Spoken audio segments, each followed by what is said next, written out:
Welcome to DIY with Herman James, and on today's episode, we're going to be upgrading an outlet to a USB outlet.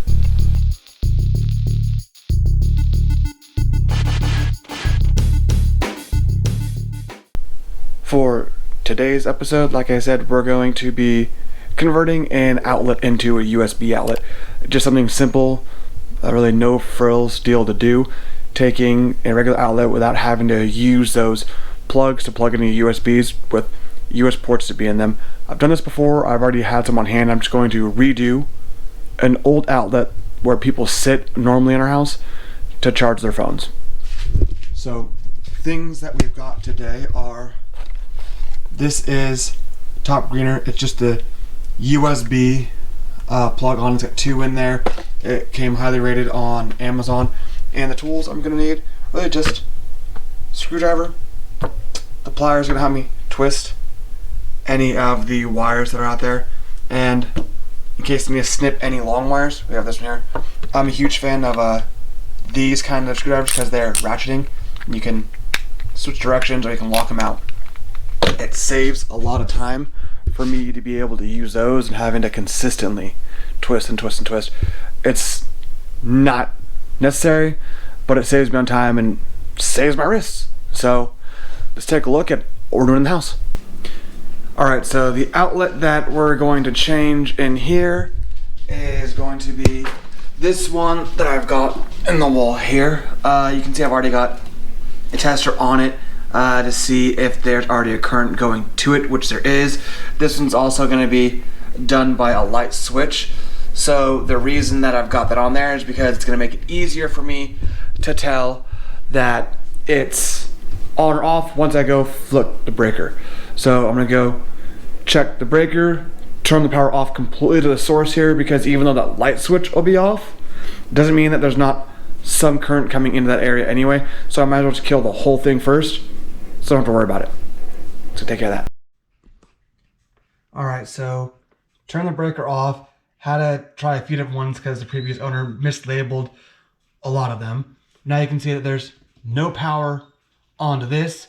So I'll be able to take this off the wall and then rewire them and then place in this guy here with the USBs. Now it's relatively simple to do it. Really, you're going to just be using this main loop here, and these additional ones for the, you should be able to see it says black on this one and white on this one for any additional. Since this is gonna go in series of other ones, I'll have a main one coming into here, and then any additional ones will be pushed into these two, and that will close the circuit. There's no bottom ones to be used on this one, just the way it is. I think some of the newer, I think GFIC ones have the same ones, but let's get to taking this apart.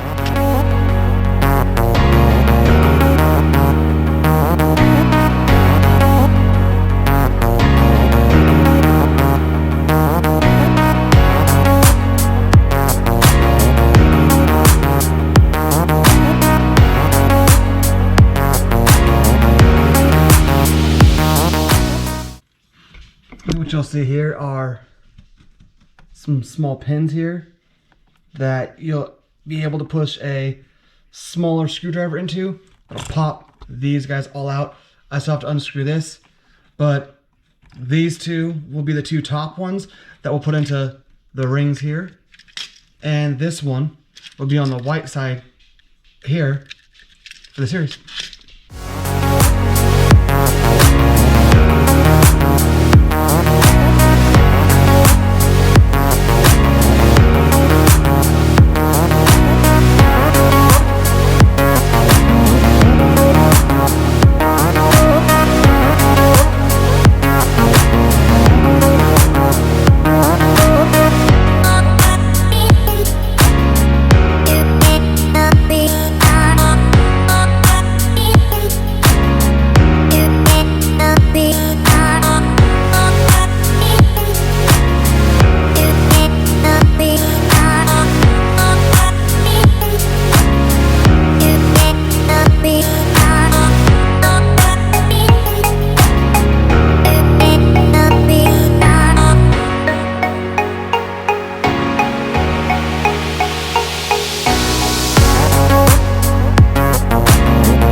Well, there you go.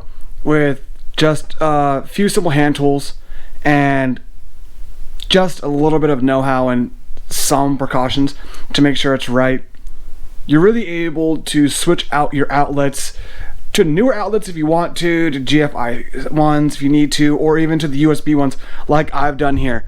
We are simply able to take what was originally in my wall. This is a new plate, of course, I put on there a while when I bought the house.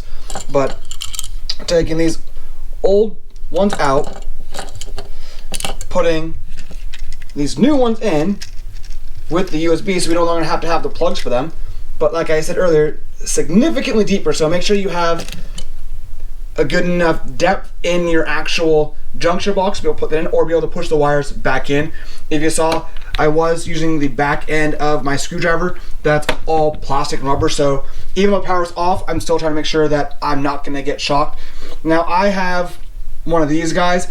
It's just a little tester to make sure that the lights are working. It tells you if they're wired properly or not and what could be the issue. You don't need this. You don't. Plug in a radio if you're by yourself, so when you turn the switch off, you hear the music stops. Or plug in a light, you can go back and forth. These guys were helpful to get any of the wires out. Now when I tried to push through, these are actual push tabs like I assume they would be.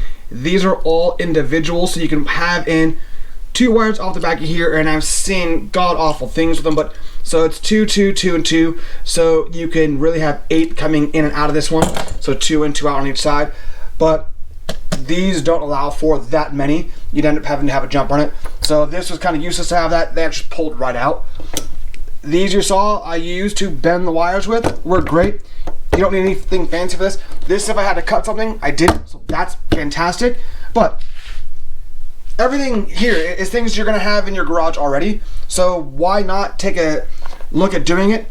This is the brand I used. I'll put the link in the description below so you can take a look at those.